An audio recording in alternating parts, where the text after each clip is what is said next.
Oddiylikdan zerikan Husan akamiz uchun noodatiy yechim qilib berdik. Birinchi bo'lib ish jarayonimizni kapot qismiga broni plyonkasini tortishdan boshladik. Broni plyonka deganda sizlarning ko'z oldingizga faqat prozrachniy narsa kelishi mumkin. Yo'q, bunimiz ham broni plyonka hisoblanadi. Sababi o'zida gidrofob bor, keramik effekt, undan tashqari chizilib ketsa o'zini o'zi vastanayt qiladi. Kapotlari, stoykalari, tomlarigacha broni plyonkasini qilganmiz, orqadagi bagajchasini tepa qismini ham qilib berganmiz. Undan tashqari keyingi qismimizni panoramasi oynadan bo'lganligi uchun unga ham himoya qoplamasini qoplab berganmiz. Sababi spitsalni panorama uchun mo'ljallangan poliuretan broni plyonka. Yaxshi tarafi poliuretan o'zini o'zi vastanayt qiladi. Undan tashqari qoraytirilgan 95% gacha so'nzlashda chiqadi.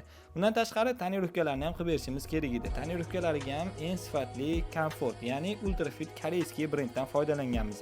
Broni plyonka tonirovka qilish jarayonlarimizda har bitta detallariga e'tibor beramiz. Tonirovkani ham ish sifatiga o'zingizlar baho bersanglar bo'ladi. Chiqqandan keyingi bilekslarini qaranglar, qanaqa chiroyli darajada turibdi. Oldi ko'rinishi, yon ko'rinishlari ham boshqacha bo'lgan. Agar sizlarga ham noodatiyllikdan zerikkan bo'lsanglar, noodatiy yechim qilmoqchi bo'ladigan bo'lsanglar